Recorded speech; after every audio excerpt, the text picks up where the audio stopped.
No bowler in the history of cricket ever made a greater impact on his first test match than Bob Massey, the fast medium bowler of rather unfashionable Western Australia. And he did it at Lord's, where he took 16 wickets for 137. Even his second innings figures of 8 for 53 have only been beaten once by Albert Trott as long ago as 1894-95, when he took 8 for 43. Tall, fair-haired and good-looking, he wasn't helped at all by the pitch. He did it all by swing, control, length and line. It was a superb performance, and even on the last day as many as 7,000 people turned up to see him finish it off.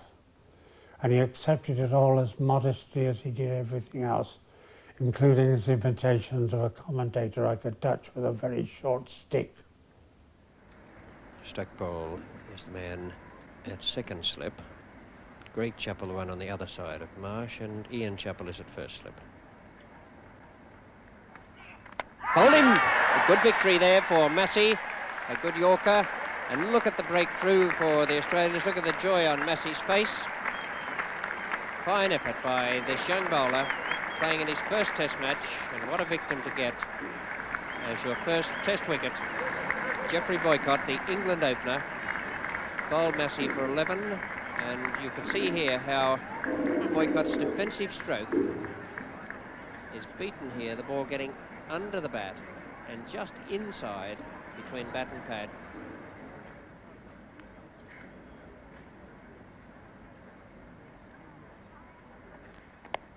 And he's asking for that, and he's given it. It was the in-swinger, having bowled 4 outswingers to D'Oliveira. Massey then slipped in the in-swinger, and it's the 4th wicket to go down, and you can see here, bowled from wide, pushed in, and beating D'Oliveira's forward defensive stroke.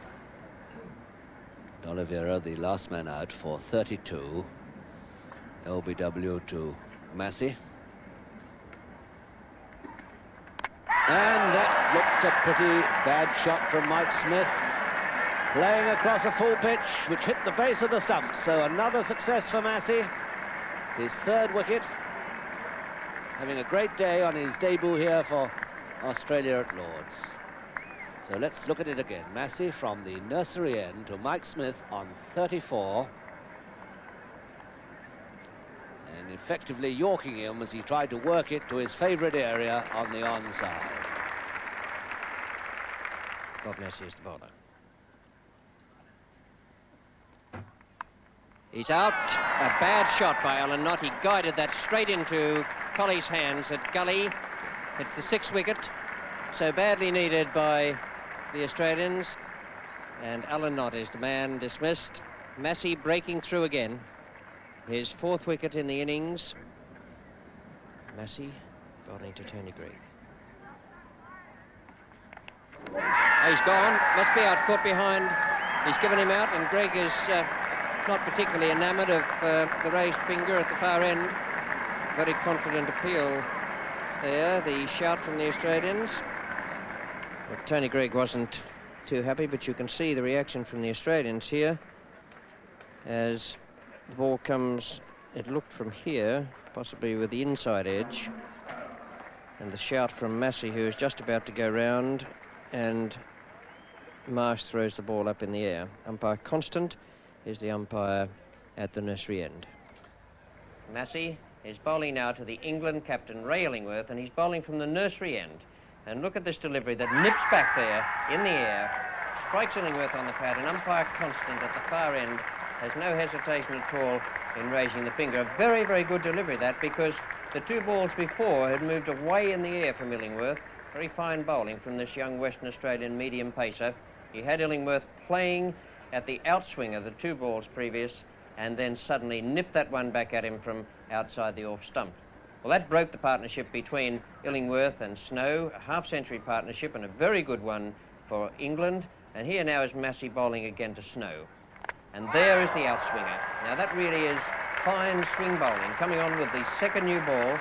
1 wicket with an in-swinger, a beautifully pitched outswinger there to account for John Snow. It started round about leg stump and then hit the base of the off stump. Ball of very full length and very well bowled indeed by Bob Massey.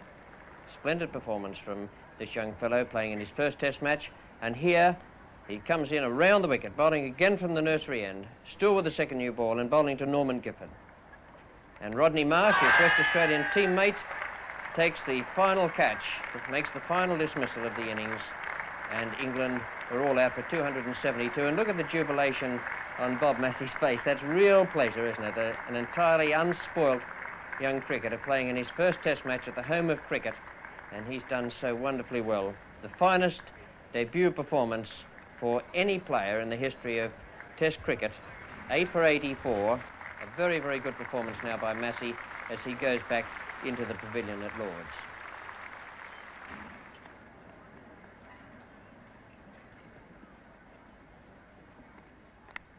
That's a beautiful catch there by Rodney Marsh. And what a fine piece of bowling that was by Bob Massey. He deserved that one. A good breakthrough there, 18 for 3 England, and Massey, having bowled so well without result, has finally taken the wicket of Edridge to a really good diving catch by Rodney Marsh. Massey bowling to D'Oliveira. Stackpole or Greg Chappell? It's Greg Chappell. He's taken D'Oliveira. It's the 4th wicket down, and D'Oliveira sadly walking out. You can see here that he didn't play it too badly. It goes off the outside edge. Greg Chappell getting it very low down. In fact, I called Stackpole at first. It was Stackpole going away to the right there and now leaping up as Greg Chappell throws the ball in the air. Bob Massey having a dream of a test match debut. 8 wickets in the first innings, and now at tea 2 more for 8 runs. Bowling now to Tony Greig. And it's gone. Caught at first slip by the captain, Ian Chappell. What a match Bob Massey is having.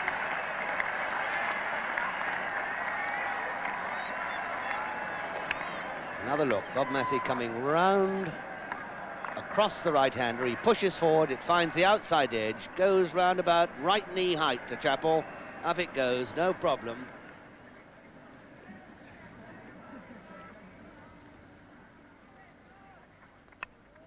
And that's it. Alan Knott's gone the same way as the rest. And Massey takes yet another wicket. So Alan Knott caught in the slips, feeling for it outside the off stump.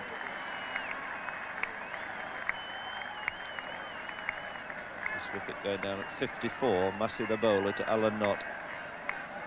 And that ball going down the hill here at Lord's. Alan Knott, a thick outside edge.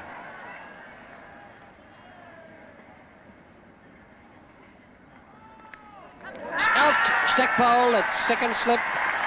Illingworth out, the 7th wicket down.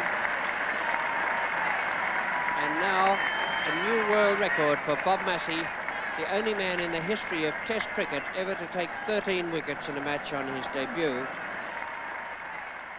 Nothing wrong with the pitch. The pitch is a beautiful batting track, but he's doing it all with swing. Nothing happening off the pitch. He's cutting 1 or 2, but it's being done in the air.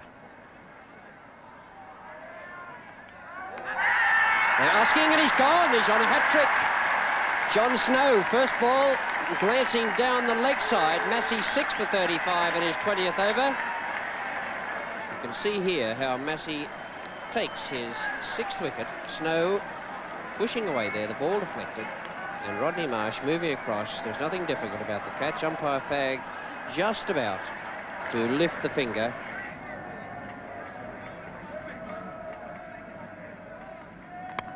He's out. Edwards has caught him behind square leg. It was a good, authentic stroke. And Bob Massey now has become the first Australian cricketer ever to take 15 wickets in a test match. What an incredible performance for a man in his first test. An authentic stroke behind square leg, clipping it away to Ross Edwards, who took the catch quite comfortably. And England now 81 for 9.